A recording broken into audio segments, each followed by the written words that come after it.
கலாத்தியர் 3ஆம் அதிகாரம் 7ஆம் வசனத்திலிருந்து வாசிப்போம்.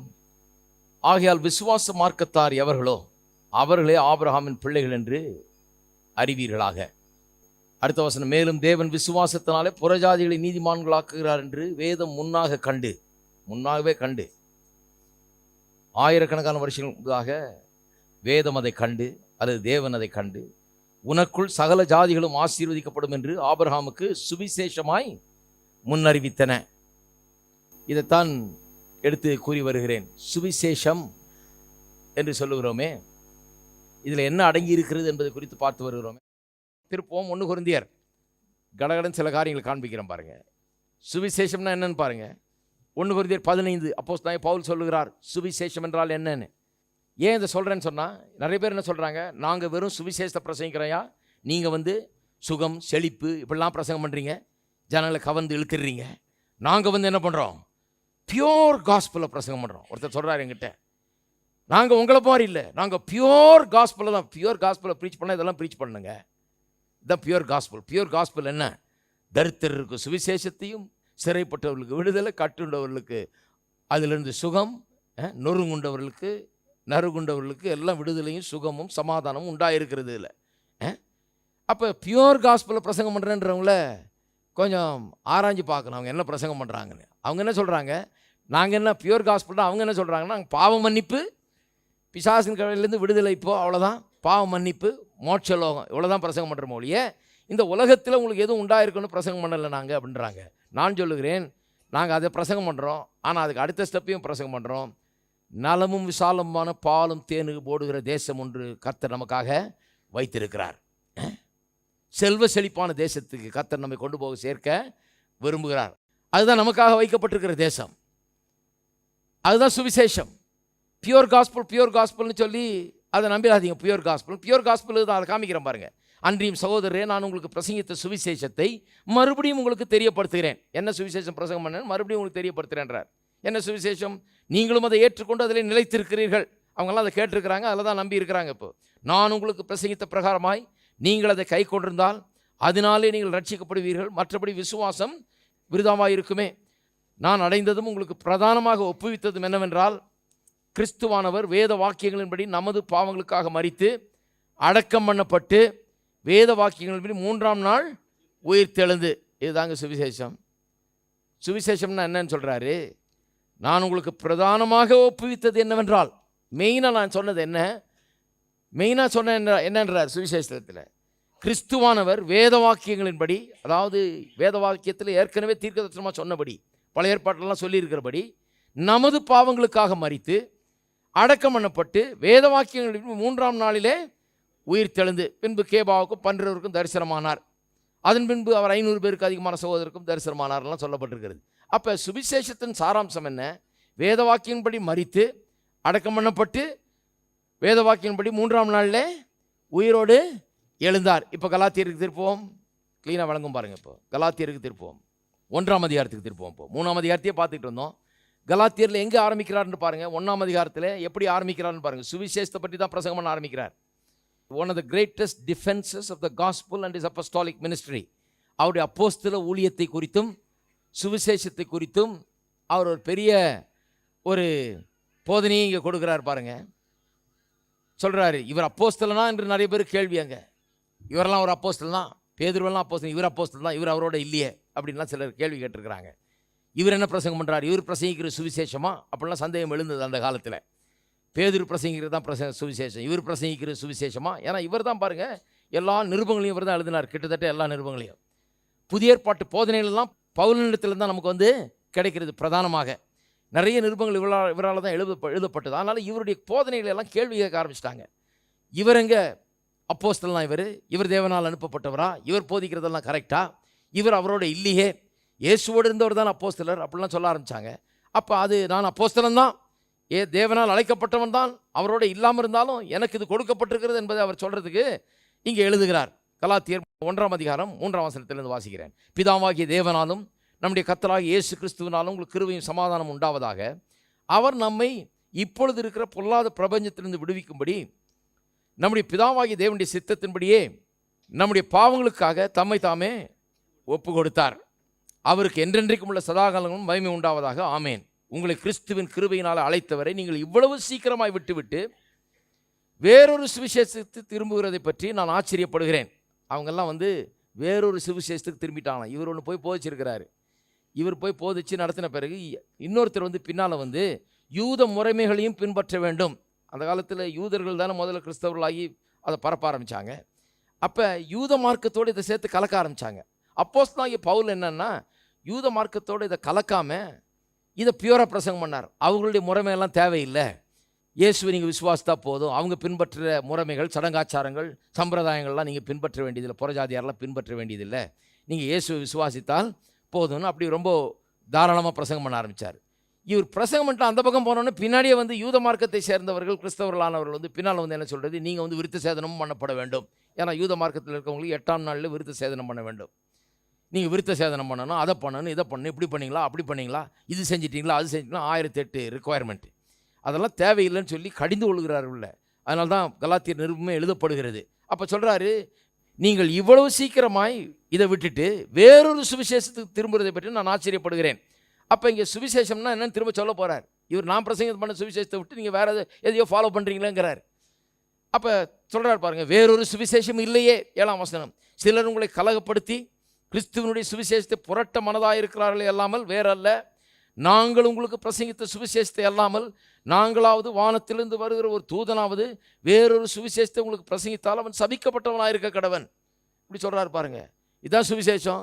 இதை விட்டுட்டு அதையும் இதையும் போதிச்சா, சட்டத்திட்டங்களை போதிச்சா, நீ அப்படி பண்ணியா இப்படி பண்ணியான்னு 1008 சம்பிரதாயங்களை சடங்காச்சாரங்களை போதித்தால் அவன் சபிக்கப்பட்டிருக்க கடவன்றார்.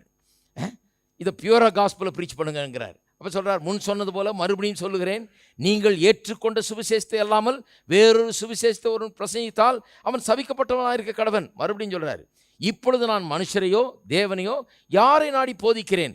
மனுஷரையா பிரியப்படுத்த பார்க்கிறேன்? நான் இன்னும் மனுஷரை பிரியப்படுத்துகிறவனாக இருந்தால் நான் கிறிஸ்துவின் ஊழியக்காரன் அல்லவே.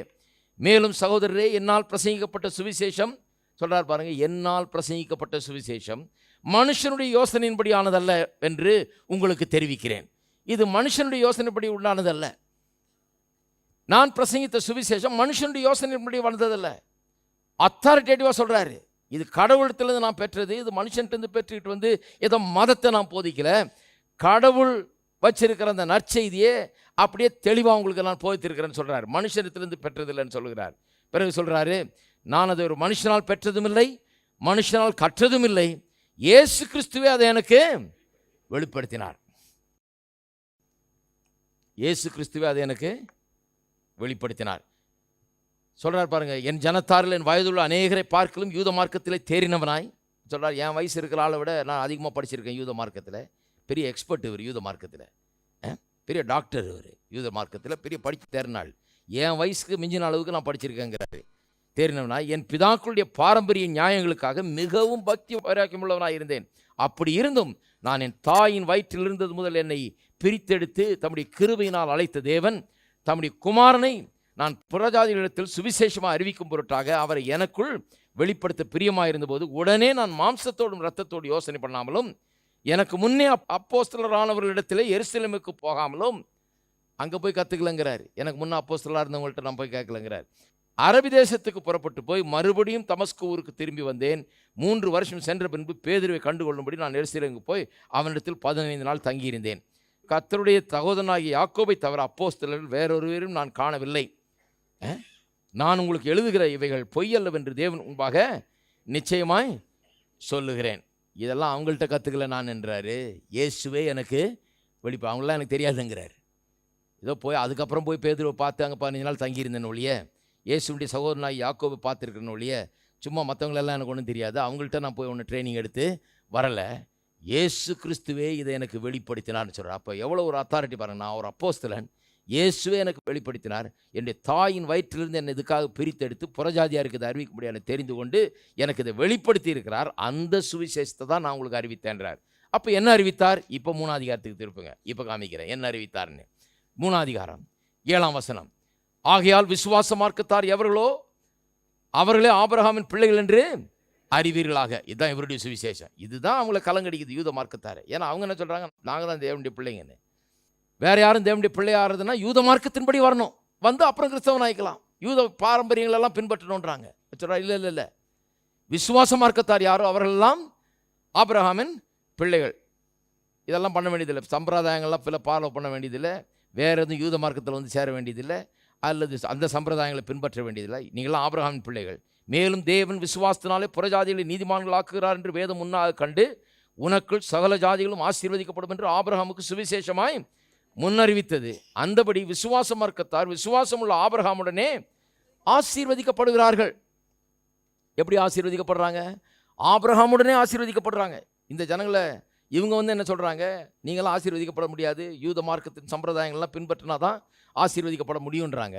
அவர் வந்து சொல்கிறார், இல்லை இல்லை இல்லை, விசுவாச மார்க்கத்தார் விசுவாசமுள்ள ஆபிரகாமுடனே ஆசீர்வதி. நீ ஒன்றும் செய்ய வேணாம், விருத்த சேதனம்லாம் பண்ணப்பட வேண்டியதில்லை, அவங்க பின்பற்றதெல்லாம் நீங்கள் பின்பற்ற வேண்டியதில்லை. இயேசு விசுவாசிங்க, அவர் ரட்சகர் என்று விசுவாசியுங்கள், நீங்கள் ஆபிரகாமுடனே அதே ஆசீர்வாதத்தினால் ஆசீர்வதிக்கப்படுகிறீர்கள். எப்படி? 13ஆம் வசனம், மரத்திலே தூக்கப்பட்ட எவனும் சபிக்கப்பட்டவன் என்று எழுதியிருக்கிறபடி கிறிஸ்து நமக்காக சாபமாகி நியாயப்பிரமாணத்தின் சாபத்துக்கு நம்மை நீங்களாக்கி மீட்டு கொண்டார். ஆபிரகாமுக்கு உண்டான ஆசீர்வாதம் கிறிஸ்து இயேசுவினால் புறஜாதிகளுக்கு வரும்படியாகவும் ஆவி குறித்து சொல்லப்பட்ட வாக்கு தத்தத்தை நம் விசுவாசத்தினாலே பெரும்படியாகவும் இப்படி ஆயிற்று. நல்லா கவனிங்க. 1 கொரிந்தியர் 15ஆம் அதிகாரத்தில் வாசித்தோம் சுவிசேஷம்னா என்னன்னு. சுவிசேஷம்னா என்ன? வேத வாக்கியத்தின்படி மரித்தார், அடக்கம் பண்ணப்பட்டார், உயிரோடு எழுந்தார். கலாத்தியர் 1 வாசித்தோம். இந்த சுவிசேஷத்தை நான் வேற எங்கேயும் கற்றுக்கல, இயேசுவே எனக்கு வெளிப்படுத்தினார். தாயின் வயிற்றுலேருந்து என்னை பிரித்து எடுத்து தெரிந்து கொண்டு சுவிசேஷத்தை அறிவிக்க முடியும் எனக்கு சொல்லியிருக்கிறாரு. இதெல்லாம் நான் எருசலேமில் கற்று வரல, கர்த்தரே எனக்கு வெளிப்படுத்தி இருக்கிறார். அதனால தான் பாருங்கள், இவருடைய வெளிப்பாடே ரொம்ப விசேஷமானதாக இருக்குது. இவர் பேதுகிட்டலாம் கற்றுக்கலன்னு தெரியுது, ஏன்னா அவங்கெல்லாம் சொல்லாத இவர் சொல்கிறாரு. விசேஷமான காரியங்களெல்லாம் அவர் சொல்கிறாரு. சிலுவையிலே மரித்தார், அடக்கம் பண்ணப்பட்டார், உயிரோடு எழுந்தார், இதுதான் சுவிசேஷம்னு சொல்கிறாரு. பாருங்கள், எதுக்கு சபைக்கு வந்து போதனையெல்லாம் கேட்குறோன்னா, இப்போ வேதத்தை வாசிக்கும் போது இப்போ 1 கொரிந்தியர் 15 வாசிங்கன்னா, சரி மரித்தார், அடக்கம் பண்ணப்பட்டார், உயிரோடு எழுந்தார், இதுதான் சுவிசேஷம். அதோட வாஸ்தா பத்தாது, அதை வந்து கனெக்ட் பண்ணணும். எதோட தொடர்பு படுத்த வேண்டும்? அதை எதோட தொடர்பு படுத்த வேணும்? கலாத்தியர் 3. ஏன்னா அங்கே சொன்னதை இங்கே விரிவாக்கம் சொல்கிறாரு. அங்கே என்ன சொல்லிட்டாரு? மரித்தார், அடக்கம் பண்ணப்பட்டார், உயிரோடு எழுந்தார்ன்றாரு. இங்கே என்ன சொல்கிறாரு? அவர் மரித்த போது என்ன நடந்தது, அடக்கம் பண்ணப்பட்ட போது என்ன நடந்தது, உயிரோடு எழுந்த போது என்ன நடந்ததுன்னு உள்ள அர்த்தத்தை சொல்கிறாரு. இங்கே என்ன சொல்கிறாரு? மரத்திலே தூக்கப்பட்டவன் எவனும் சபிக்கப்பட்டவன் எழுதி, அதை அங்கே சொல்லலை. அங்கே அவ்வளோதான் போதும், அது அதோடு விட்டார். ஒரே நேரத்தில் எல்லாத்தையும் சொல்கிறது இல்லை. இங்கே இவங்களுக்கு சொல்லும்போது சொல்கிறார், மரத்திலே தூக்கப்பட்டவன் எவனும் சபிக்கப்பட்டவன் என்று எழுதியிருக்கிறபடி கிறிஸ்து நமக்காக சாபமாகி நியாயப்பிரமாணத்தின் சாபத்துக்கு நீங்களாக்கி நம்மை.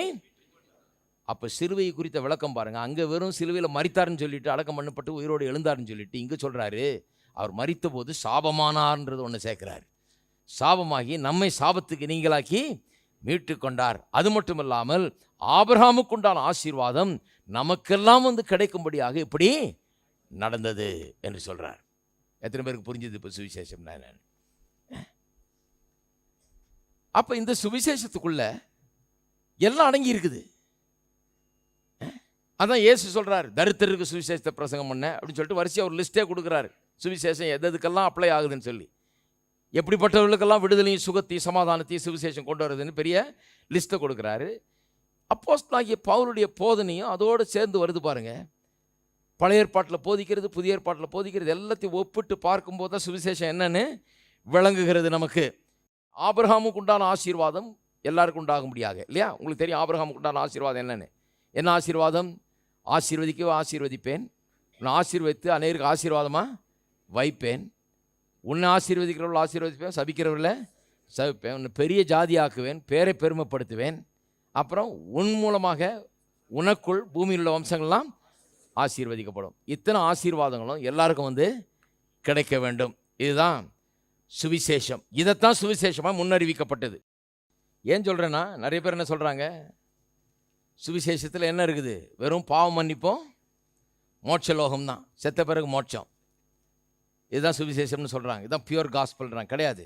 பவுலப்பன் சொல்கிறார், இல்லை இல்லை இல்லை, சாபமாகி ஆசீர்வாதத்தை நமக்கு தர்றார், இதுதான் சுவிசேஷம். அப்போ நிறைய இருக்குது அதில் விஷயம். சாபமாகி நியாயப்பிரமாணத்தின் சாபத்தையெல்லாம் அவர் எடுத்துக்கொண்டு ஆசீர்வாதத்தெல்லாம் நமக்கு தரார்.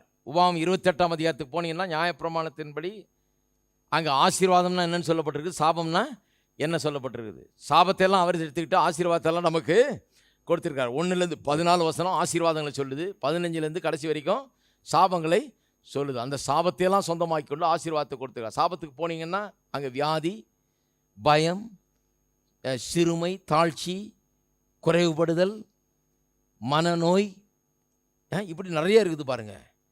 அப்புறம் அடிமைப்படுதல், சம்பாதிச்சு ஒன்றும் இல்லாமல் போகிறது,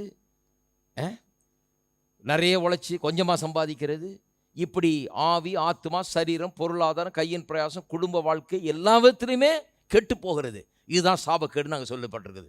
உவாம் 28:15 வாசித்து பார்த்தீங்கன்னா, சாபக்கேடுகளை வாசித்தீங்கன்னா மனுஷன் எல்லாவற்றிலையும் கெட்டு போகிறது, நாசமாக போகிறது தான் சாபக்கேடுன்னு சொல்லப்பட்டிருக்குது. அதையெல்லாம் அவர் எடுத்துக்கொண்டு ஆசீர்வாதத்தை நமக்கு தர்றார். அப்போ கிறிஸ்து நமக்காக சாபமாகினா அதில் எல்லாம் அடங்கி இருக்குது. நியாயப்பிரமாணத்தின் சாபத்துக்கு நீங்களாக்கினா உவாம் 28:15 கடைசி வரைக்கும் சொல்லப்பட்டிருக்கிற அத்தனை சாபங்களும் அதில் அடங்கி இருக்குது. நான் நிறைய உழைச்சி கொஞ்சமாக சம்பாதிக்க முடியாது. ஏன்னா அந்த சாபத்தை அவர் என்ன பண்ணார்? கல்வாரி சிலுவையிலே ஏற்றுக்கொண்டார் இல்லைங்களா? நான் ஒன்றும் இல்லாமல் போக முடியாது. ஏன்னா அந்த சாபத்தை அவர் ஏற்றுக்கொண்டார். என்னுடைய குடும்பம் ஒன்றும் இல்லாமல் போக முடியாது. ஏனென்று சொன்னால் அவர் அந்த சாபத்தை ஏற்றுக்கொண்டார். அழிந்து போக முடியாது. ஏன்னா அவர் அந்த சாபத்தை ஏற்றுக்கொண்டார். 1-14 சொல்லப்பட்டிருக்கிற அத்தனை ஆசீர்வாதங்களும் என்னுடையது, உங்களுடையது. இருக்கீங்களா? அப்போ எவ்வளோ அடங்கியிருக்கு பாருங்கள் சுவிசேஷத்தில். அதைத்தான் சுவிசேஷம்ன்றார். இதுதான் ஆபிரகாமுக்கு பிரசங்கிக்கப்பட்டது, இதுதான் இஸ்ரவேல் மக்களுக்கு பிரசங்கிக்கப்பட்டது. அதை விசுவாசத்தோடு அவர்கள் ஏற்றுக்கொள்ளாதனால பிரயோஜனம் இல்லாமல் போயிற்று. எல்லாம் சொல்லப்பட்டாலும் அவர்கள் அதை அடையவில்லை என்று சொல்லுகிறார்.